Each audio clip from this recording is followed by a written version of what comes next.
안녕하십니까. 사랑하는 내 소나의 주일학교 페이스북 페이지 구독자 여러분들, 그리고 유튜브 구독자 여러분들 안녕하십니까. 내 소나의 주일학교 시간이 돌아왔습니다. 구독과 좋아요 부탁드릴게요.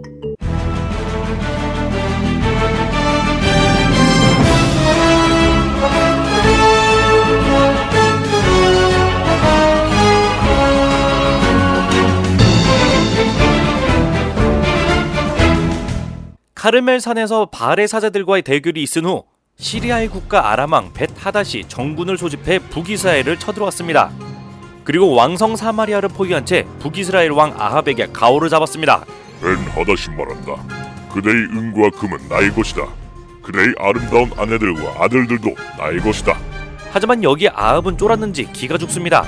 저희 주군이신 임금님의 말씀대로 저와 제가 가진 모든 것은 임금님의 것입니다. 그러자 자존심 상한 북이스라엘 원로들은 크게 반대했습니다. 이에 쫄았던 아합도 용기를 되찾고 벳 하닷의 가오를 뿌리칩니다. 그러자 벳 하닷은 공격을 개시합니다. 처음에는 벳 하닷의 아람군이 크게 유리할 것처럼 보였으나 하느님께서는 예언자 한 명을 아합에게 보내시어 승리할 전략과 용기를 북돋아 주셨습니다. 이에 이스라엘군은 아람군을 크게 무찌릅니다. 기분이 상한 벳 하닷은 다시 군사를 이끌고 쳐들어왔습니다. 아람군은 하느님께서 산악지방의 신이라 생각해 산악보다는 들판에 정예 부대를 배치합니다.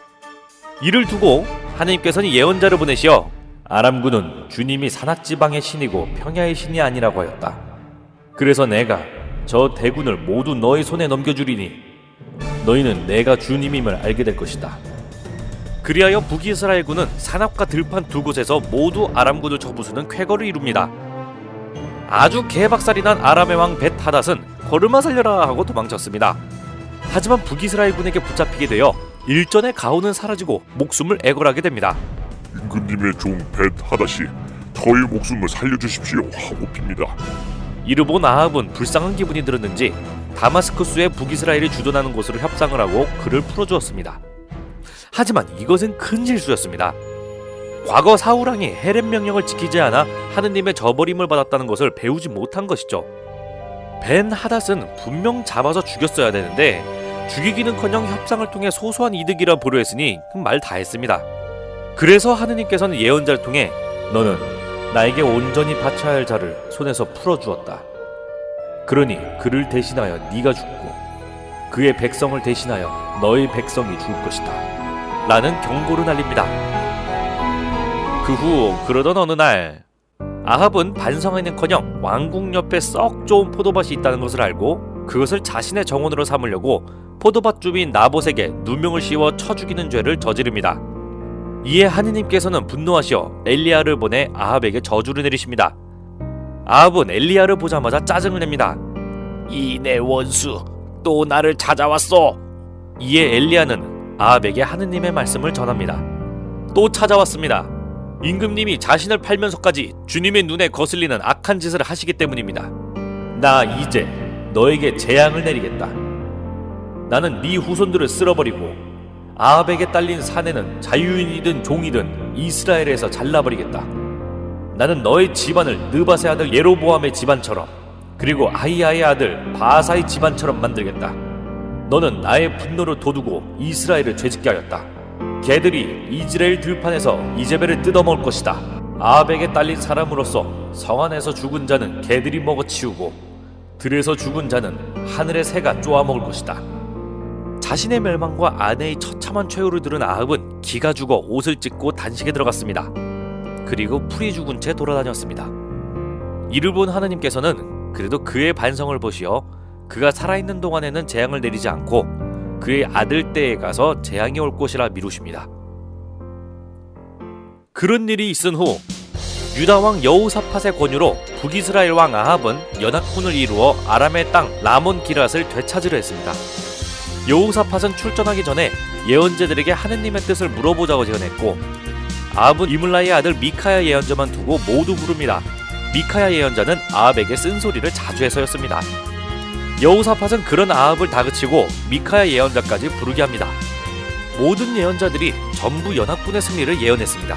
하지만 미카야 예언자는 아합 왕이 전사할 것이니 절대 그러지 말 것을 예언했습니다. 기분이 상한 아합은 미카야를 감옥에 가뒀습니다. 그리고 여우사팍과 함께 연합군을 결성해 라몬 기랏에 쳐들어갑니다. 연합군과 아람군은 격렬하게 싸웠습니다. 그러던 중 아합은 그만 아람군이 쏜 화살에 맞아 병거 위에서 피를 흘리며 아파하다 저녁에 사망했습니다. 병거 바닥에는 상처에서 흐른 피가 흥건했다고 합니다. 이에 북이스라엘군은 해가 질 무렵 전사한 아합의 시신을 줄여 퇴각을 결정하게 됩니다. 그리고 사마리아로 돌아와 연못에서 병거의 피를 씻는데 들개들이 다가와 피를 핥았고 창녀들이 연못에서 목욕하며 전사한 북이스라엘 왕 아합을 모욕했습니다. 이는 하느님께서 경고하신 그대로였습니다. 우상을 세우고 이민족의 신을 섬겨 하느님의 눈밖에 행위를 한 아합 왕. 그는 하느님께서 보내신 엘리야 예언자를 통해 반성할 기회가 수차례나 있었음에도 불구하고 그를 무시하였으며 또 다른 예언자인 미카의 말도 무시한 채 그를 감옥에 가두는 폭정을 하였죠. 결국 허무하게 화살에 맞아 사망하고 사망한 자리는 들개와 창녀들로 인해 모욕당하며 구약성경 열왕기 상권의 마지막을 장식하게 됩니다. 아합은 성경에 기록된 대로면 이스라엘 역사상 최악의 왕입니다. 우상을 세우고 이민족의 신을 섬기는 것도 모자라 포도밭이 탐나 백성을 살해하고 옳은 말하는 예언자들은 잡아 죽이려 들거나 감옥에 가두는 등 폭정을 일삼았으니까요. 하지만 아합의 행동을 미루어 모아 불쌍한 면도 있습니다. 어쩌면 그는 하느님을 실제로 믿고 따르는데 아내 이제벨 때문에 그러지 못했을 수도 있습니다. 카르멜산에서의 대교를 본 후 얼어붙은 그를 엘리야 예언자가 위로하기도 했고 엘리야가 전한 저주를 듣고 풀이 죽어 단식하기도 했으며 비록 미카야 예언자를 빼긴 했지만 출전하기 전에 예언자들을 불러 모아 하느님의 뜻을 들은 것이 이를 반증하죠. 하지만 우리는 그를 동정해서는 안 됩니다. 믿음이라는 것은 한켠에 양보하는 것이 아니라 직접 행동으로 보여 증명하는 것이니까요. 우린 사람의 마음을 이용해 접근하는 사이비를 경계해야 합니다. 그렇지 않으면 아합과 같은 길을 걸을 테니까 말이죠. 데오 그라시아스.